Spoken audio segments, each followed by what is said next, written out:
very good afternoon. You're watching Lunchtime News on TV1. For the news first, the voice of the people. I'm Yuki Pasha. Let's start off with a look at your headlines for this afternoon.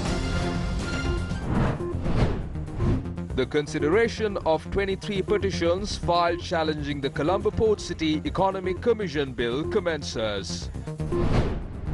Venerable Umalpe Shobhita Thero files a complaint at the Ministry of Buddha Sasana. Prime Minister convenes leaders of Sri Lanka Podujana Peramuna. Special security plan for April 21st commemoration masses.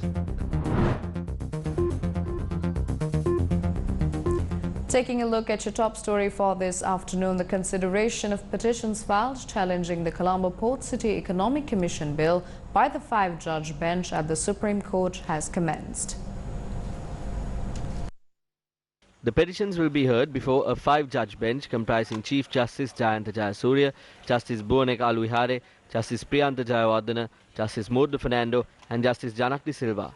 Among the parties that have filed petitions at the Supreme Court challenging the bill are the President of the Bar Association of Sri Lanka, President's Counsel Salia Piris, Secretary of the Bar Association of Sri Lanka Rajiv Amarasuriya, Wasantha Samarasinghe of the JVP, Bandula Chandrasekhara of the 43rd Battalion, Chairman of the United National Party Wajra Abeyewardena with UNP General Secretary Palitha Range Bandara, Venerable Muruthettuwe Ananda Thera, Dr. Paikasothi Sarawanamuttu of the Centre for Policy Alternatives, General Secretary of the Samagi Jana Balawegaya Ranjit Maduma Bandara, Transparency International Sri Lanka, Dr. Ajanta Pereira and Engineer Kapila Renuka Pereira. Initially, an opportunity was given to the petitioners to make their submissions and in due course, the intervenient petitioners and the Attorney General will also be given an opportunity to make submissions with regard to the Port City Economic Commission Bill. Now, initially making submissions on behalf of the petitioners, President's Counsel Kanagiswaran pointed out that the proposed bill that has been included in the order paper of Parliament challenges the fundamental structure of sovereignty in Sri Lanka. He also pointed out that the commission that is proposed to be created by the Port City Economic Commission Bill is an all-powerful body that is not answerable to anyone, and this directly affects the sovereignty of the general public. President's Counsel Kanagiswaran also pointed out that the Economic Commission, or the Special Commission to manage the Port City, is an alter ego of the current and future presidents of Sri Lanka. So stay tuned to News First as we bring you the latest update from the proceedings here at the Supreme Court. Reporting for the News First team, I'm Charlene Benedict. The voice of the people. The Frontline Socialist Party engaged in a silent protest opposite the Supreme Court complex where the petitions challenging the Colombo Port City Economic Commission Bill are taken up.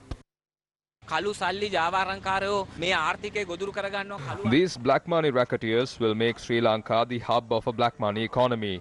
Not only that, as we said, through this project, the people of Sri Lanka are put in a difficult situation as India, China, USA are dominant in this part of the world. When we said this, many others said the emergence of Port City is good for the country and the land area will be increased. The Port City Commission Bill is out now. Now we can clearly see what will happen at the Port City. Even the fundamentals such as the termination of Employment of Workmen Act has not been taken into consideration in this bill.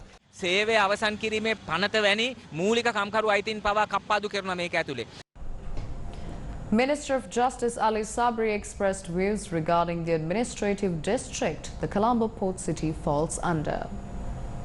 The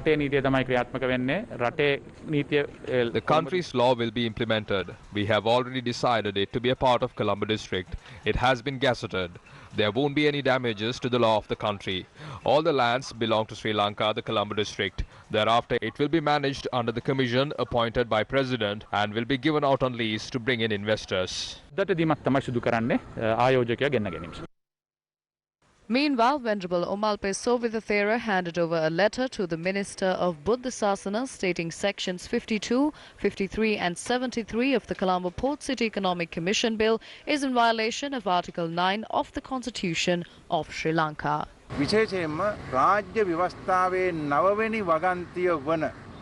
Especially the Port City Economic Commission Bill is against the 9th clause of the Constitution, which is it shall be the duty of the state to protect and foster the Buddha Sasana.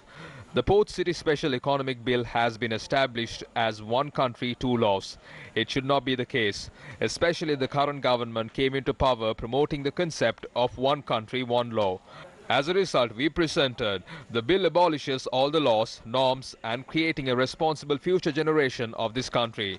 Even China does not have a land as such. On behalf of the people, we are requesting even the port city should be included under the constitution of this country. සදාචාරයේ ගරු කරන සියලුම ජනතාව වෙනුවෙන් අපි මේ ඉල්ලීම ඉදිරිපත් කරන්නේ අලුතෙන් යෝජිත වරාය නගරයක් මේ රටේ ව්‍යවස්ථාව යටතේම සංග්‍රහ විය යුතුයි කියන බව. The voice of the people. Views were expressed recently citing that this bill will damage the sovereignty and the independence of this nation. This idea is misleading the public. We say that because during the tenure of former President Maithripala Sirisena, he clearly named the port city as part of the Colombo district. This has been handed over to the Urban Development Authority. Moreover, this land had been gazetted under the purview of the Urban Development Authority. Therefore, it is wrong to say that this is being converted into a Chinese colony or a different state.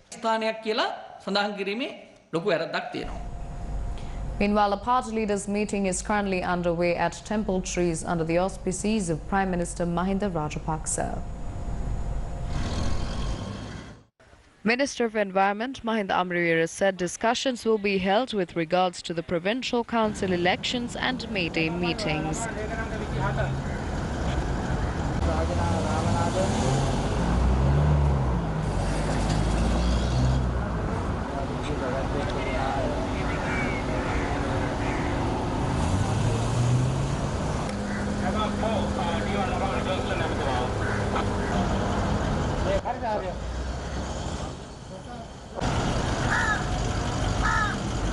Meanwhile, a team of MPs from the government faction is to meet at 6:30 p.m. at Temple Trees.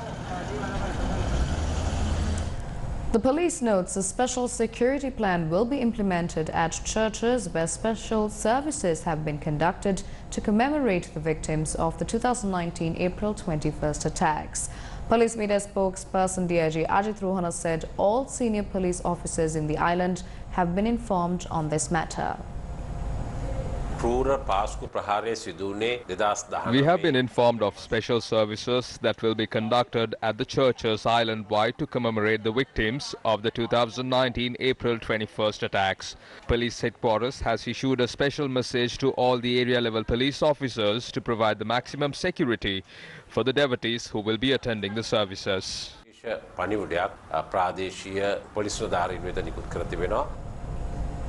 Moving on, the second term of all schools in the island commenced today. Secretary to the Ministry of Education, Professor Kapila Pereira, stated that all government and private schools will commence today. Secretary to the Ministry of Education, Professor Kapila Pereira, requests all students to adhere to all health guidelines. He further stated schools will reopen according to the instructions issued by the Director General of Health Services last term. Professor Kapila Pereira said that students should come to school safely in transport services. Meanwhile, according to our correspondent, a large number of students were present at schools in Gampaha. This was the manner in which health protocols were followed. Meanwhile, there was a decrease in the attendance of school students in Colombo. According to our correspondent, this was the manner in which each department was working for the protection of children. Our correspondent said that the attendance of school students in Kurunegala was normal. Meanwhile, a father of 6 living in the Palyagodala area in Madirigiri was killed due to a wild elephant attack. The attack took place in Madirigiri Lion Colony last afternoon. The deceased was a 58-year-old man. This is the third death caused by wild elephant attacks in the Palyagoda area in Madirigiri. More than 300 families in the village live off agriculture. Villagers point out that wild elephants pose a serious threat to their crops as well as properties. The villagers further allege that wild elephants from the Somavati reserve enter the village constantly in search of food. The villagers point out that although there is an electric fence, it does not have an adequate supply of electricity. Today is the 93rd consecutive day of the Satyagraha launched by the farmers of Valsapugala. Along with this, protests are continuing in many other areas. The voice of the people. Even though the Hambantota Wild Elephant Management Reserve has been gazetted, the relevant regulations have not been issued. The farmers of Valsapugula are engaging in the Satyagraha due to the land that has been declared. The voice of the people. The Satyagraha, launched by the farmers in Mahayangane in support of the farmers in Valsapugula, continues for the 34th consecutive day. Former JVP Provincial Councillor Samantha Vidyaratna pledged his support to the farmers and spent a night with the farmers yesterday. The government has been in power for almost 2 years. It seems that even a non-scientific solution is not being provided to this issue. A lot of human as well as elephant lives were lost in 2019 and 2020, and 2021 is going to surpass that number. We will have to increase the number of huts here since the government does not seem to listen to this issue. The day we come to the streets from these huts will soon arrive. The forests are being given to companies and the elephants encroach into the villages. Since this government has come into the power, even the elephants have problems. The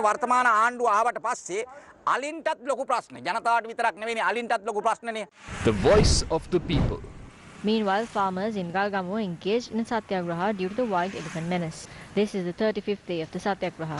The voice of the people. Farmers of Madhavachia engaged in a Satyagraha for the 32nd consecutive day today in support of the farmers of Valsapugala. The voice of the people. While farmers are being battered by elephants, several issues were reported from several areas when distributing the 5,000 rupee allowance to low-income earners. Villagers of Vilpita, Kambiadiya in Akurasa engaged in a protest today. Akurasa police arrived at the location in order to control the situation. The police connected the Akurasa Divisional Secretary and the protesters over the phone. The protesters dispersed after discussions with the Akurasa Divisional Secretary.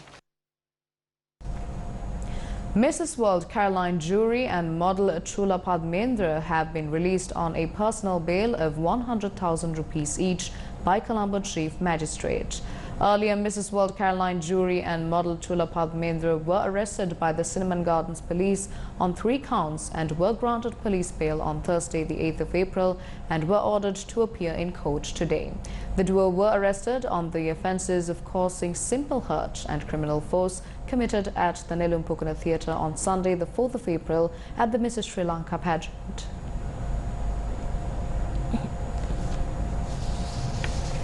One mission, one channel, and one more thing, 1 million subscribers on YouTube.